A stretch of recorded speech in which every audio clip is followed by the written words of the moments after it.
The Hurom H400 versus the Nama J2. Are you struggling to make a decision? Are you going back and forth in your mind, leaning more towards one juicer versus the other? Well, stop. I want you to erase every review, every opinion you've ever heard or read. Why? Because I'm not sponsored by either of these companies, which means you're about to get the raw and unbiased truth. And what happens next might surprise you. By the end of this video, you'll know exactly which juicer is the best for you. But first, let's start with the parts. For me, the H400 comes in this rectangular, slim, and luxurious looking form factor. The Nama J2 also looks pretty sleek and stylish, but just kind of reminds me of a regular looking juicer. Apart from the size on these things, the hoppers on the H400 and the Nama J2 are pretty much identical. The Nama J2 has a 1000 milliliter capacity, while the H400 has a 550 milliliter capacity. Both juicers have a set of blades at the bottom of the container which do the prep work for you. So instead of chopping up your fruits and vegetables one by one, you can save time by loading them all into the hoppers and letting the machine do the work. I've put whole apples, whole pears, and massive pieces of ginger into this thing, and it's never had any problems. Same with the Nama. The only issue that I have with the Nama is the lid, the detachable lid. Yeah, that's right. No matter how many times I clean this machine, I always forget about the lid that is attached to the top. So what do? I run the hopper under some water and it always falls off. Another thing about the lid is that it feels like it might break when you're about to close it. I've had to take it off, put it back on multiple times because I felt like I was about to snap it in half. But those are just some small differences. Let's talk about the massive differences between these two. And if you aren't aware of these, make sure you pay attention because you could be making a huge mistake. The Nama J2 comes with a normal auger that sits inside a juicing screen, and the juice gets pushed out through these tiny holes that typically lead to less pulpier juice. The Hurom H400 has something called a multi-screw auger, which you can pull apart into two pieces, and the auger not only presses the fruits and vegetables, but also separates the pulp from the juice. This makes the H400 much easier to clean, which I'll show you later. The juicing screen on the Nama J2 is harder to clean in comparison, but still quick because it uses a set of rubber wipers, which prevent the pulp from getting stuck in the screen. But you're gonna wanna watch this next part because it had a major impact on my decision. If you're anything like me, then you don't wanna spend ages washing or dealing with loose parts that could snap. And you know what's worse? When you have to pull out your juicer and it feels like you have a puzzle set in front of you with a gajillion pieces to deal with. And this is where the Hurom H400 shines. Here's a side-by-side comparison on how fast you can assemble each of these juicers.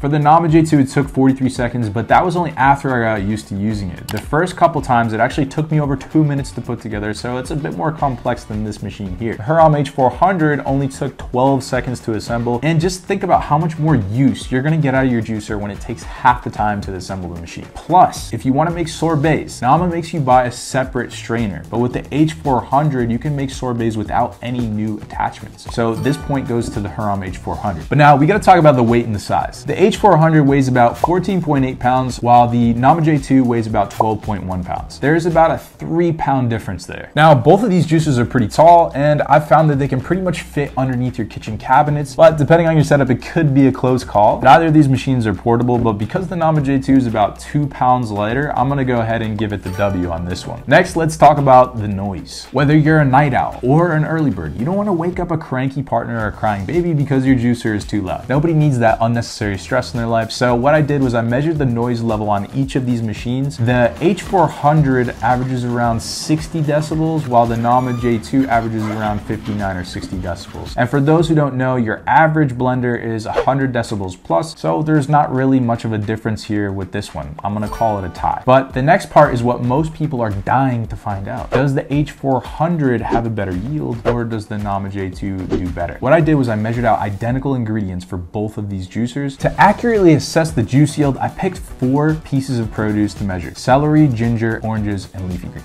What we'll do now is we'll set up a split screen so you can watch how each of these juicers perform. Before we start, I just want to say that these tests aren't perfect and the results may vary depending on the size, shape, and juiciness of the individual produce that you're using, but all in all, I'd say I did my best to make it as fairly accurate as possible. I loaded both of these up with celery and then I let the machine rip. The blades moved in a circular sweeping motion, chopping down the celery into even smaller pieces pieces. Looking at a bird's eye view, there are some stringy pieces getting wrapped around the blades, but it's nothing too crazy. Time to pour out the H400, and we've got 132 milliliters of celery juice for the Hurom H400. Next, I poured out the Nama J2, and for the Nama J2, we were able to squeeze out 131 milliliters of celery juice. Here's the squeeze test on the Hurom H400, and for the Nama J2, it was harder to run the squeeze test because most of the pulp was stuck inside the machine, but it turns out that the results were pretty similar. For ginger, I measured out 1.3 ounces for each of these juicers. We've got 21 milliliters of juice for the Hurom H400, and for the Nama J2, we were able to squeeze out 26 milliliters of juice. Here's the squeeze test on the Hurom H400, and here's the squeeze test on the Nama J2. Looks like the H400 was bone dry compared to the Nama J2, but next up we got to talk about oranges. I measured out 8.5 ounces of oranges for each of these machines and then chucked them in the top of the hoppers, flipped the switch, and here's some action shots watching it sweep around. So oranges are a very soft produce. That turned out to be 162 milliliters of juice for the Hurom H400, and for the Nama J2, we were able to squeeze out about 155 milliliters of OJ. Here's the squeeze test on the H400, and here's the squeeze test on the J2. Both are about as dry as it gets. For leafy greens, I used about 2 ounces, which is about a half bag of spinach. Let's flick both of these machines on and see what happens. So we've got about 28 milliliters of juice with the H400, and with the Nama J2, we were able to get 28 milliliters of juice as well. Squeeze test on the Hurom H400, and I couldn't really do a squeeze test on the Nama J2 because all the pulp was pretty much wrapped around the auger. The pulp seemed more compact and dry on the H400, but produced the same amount of juice. Here are the final scorecards for both machines. The Nama J2 strains more pulp out of your juice, but the Hurom H400 gives you better yields in every category except for ginger. The H400 is going to get the W here. While juice yield is important, I don't think it's nearly as important as this next part, cleanup time. Let's throw some time on the clock to see how fast we can clean each of these machines. I was able to clean the Hurom H400 in 1 minute and 6 seconds. With the Nama J2, it took 2 minutes and 6 seconds total. There are a couple gotchas that nobody talks about when you're going to clean these machines. The Hurom H400 can sometimes leave some pulp in the back cutout of the base, which you have to wipe with a paper towel. And there are 2 difficult parts to clean on the Nama J2 that nobody really talks about. The first is the pulp ejector hole on the juicing screen, and the second is the trap pulp that gets stuck underneath the auger. And listen, if you don't want to spend tons of time cleaning your juicer, the Hurom H400 makes more sense here. The Hurom H400 was faster to clean than the Nama J2, so I'm going to go ahead and give this point to the Hurom H400. And there it is. You got to see the good, the bad, and the ugly for each of these juicers. How much would it be worth to you to live life in your body without having to struggle to eat things that are good for you? How much would it be worth to you to clean up your diet with healthy fruits and vegetables? How much would it be worth to you for people to say, I hardly recognize you, how much weight have you lost? Just think about that for a second. How much would you pay to have more energy to spend with your friends, family, and loved ones, or whoever you want? Would it be worth $10,000? Would it be worth $20,000? $50,000? Could you even put a price on it? And can I be honest with you? I use dozens of machines and there is no perfect juicer. What I found is the best juicer is the one that you can use the most. And it's the one that removes the most friction between you and the juicing process. It's the one that's only as good as how often you use it and how it fits into your lifestyle. And yes, the Hurom H400 does make a bit more pulp than the Nama J2, but personally, it didn't bother me. I've had both of these machines for about 1 month now, and I found myself using the H400 more than the Nama J2. Why? Well, because it's simple, because it has less parts, it's easier to clean, and it allows me to stick to juicing. Because what good is buying a juicer if you can't even stick to using it? So my personal recommendation is to get the H400. But no matter which one you choose, I'll leave links in the description below, which can give you a discount on either of these juicers. I can't guarantee how long they'll work, so if you're looking to save money on either of these machines, make sure you don't wait.